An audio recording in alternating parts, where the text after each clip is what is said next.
Hello and welcome to another video. In this video, I'm going to teach you what Rule 1 and Rule 2 of GD&T are. These are very important concepts that are applied almost everywhere.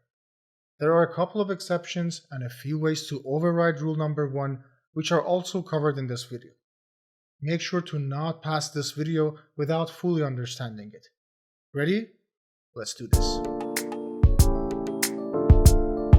Rule 1 of GD&T states, when you only have a size tolerance for a regular feature of size, your size limits are also controlling your form. Rule 1 of GD&T has two more names, perfect form at MMC and the envelope principle. They're all the same, so don't get confused if you hear these other terms. First, let's see why we call it the envelope principle. Let's say you have a letter and an envelope.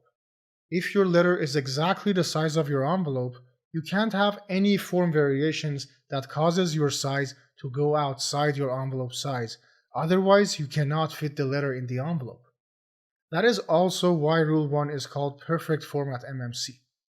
This is because if the letter is at MMC, you need to have perfect form to fit it in your envelope.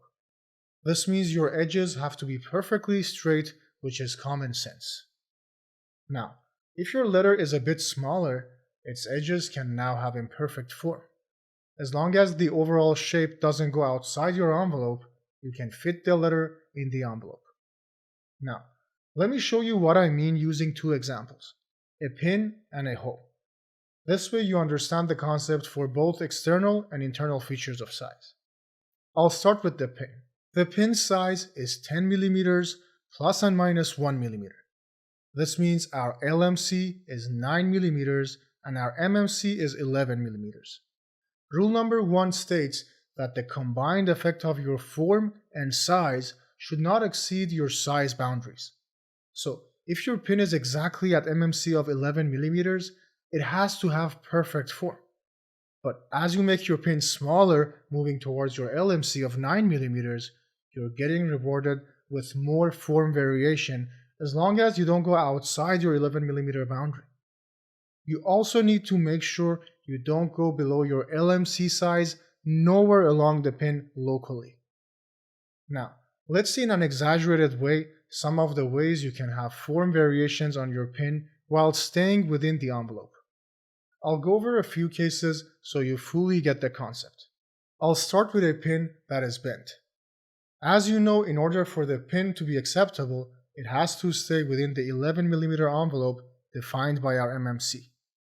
The second thing that you have to check is to make sure the pin does not go below our LMC of 9 mm anywhere along the part. This is really important.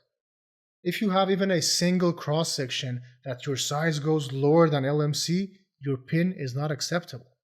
Notice that MMC defines a volumetric envelope here, but LMC has to be applied locally. This is an important distinction. Let's see more examples. Let's look at this tapered pin. As you can see, the diameter is getting smaller as we move upwards on our part. The exact same concept applies. Rule 1 states, as long as the entire feature fits in the MMC boundary and our local size stays above LMC, we are fine. It's very easy when you understand it. Next example, a bulged pin. If you look at the top view, you realize it's not a perfect circle and it is in fact deformed quite a lot. Again, the same principle applies. The entire feature has to fit inside the MMC boundary while local size stays above LMC all along the feature. Last example, a pin with a really bad surface finish. This again has to stay inside our MMC envelope while the local size has to stay above LMC everywhere. Let me emphasize that as long as you can fit the entire surface inside a cylinder that is sized at MMC, the maximum limit is met. But this is not the case with the lower limit being LMC. LMC does not create a cylinder at LMC located in the middle. What it does is that it affects every cross-section individually, so keep that in mind. I think you got the idea. Rule 1 becomes common sense after a few examples. Now, let's go over our other part that has a hole feature. The concepts are the same, but MMC and LMC have opposite sizes since we're dealing with absence of material. Our hole is 12 millimeters plus and minus 1 millimeter. Rule 1 here states that our hole feature is acceptable as long as it stays outside the 11 millimeter MMC boundary. You also have to check the size locally to make sure you don't go larger than LMC of 13 millimeters anywhere along your feature. Now, just like the pin example, your hole can have deviations in form while being acceptable. You can have a bent hole, a tapered hole, a bulged hole, or a hole feature with a bad surface finish. Let's quickly go over them so you fully get the concept. First one, bent hole.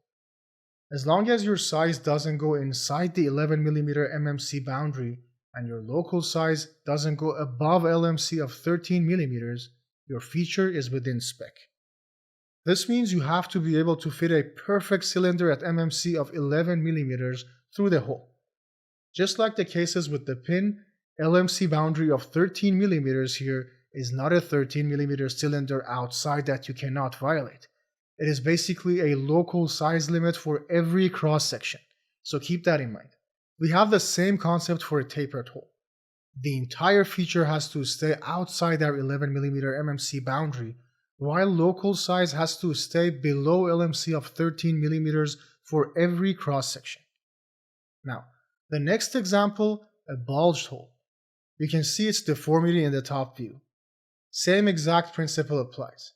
We have an inside limit of MMC being 11 millimeters and a local size limit of 13 millimeters, which is our LMC.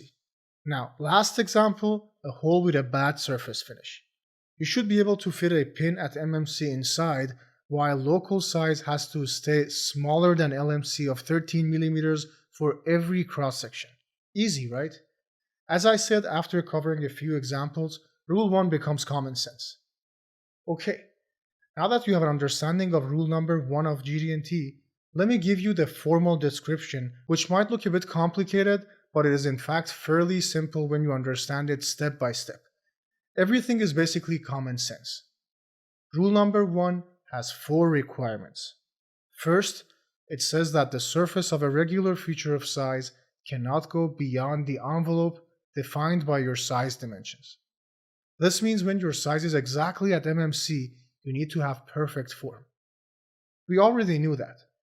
Now, second requirement states whenever your local size moves away from MMC and goes towards LMC, you can have form variations equal to the amount that you're departed from MMC.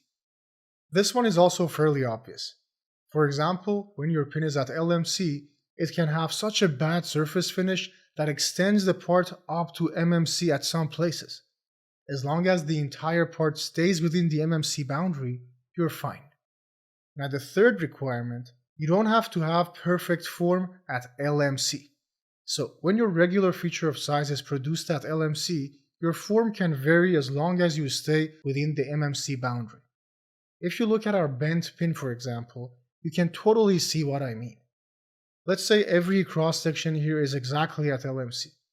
You can see the form is absolutely not perfect, which is completely okay as long as the entire feature fits inside the MMC envelope.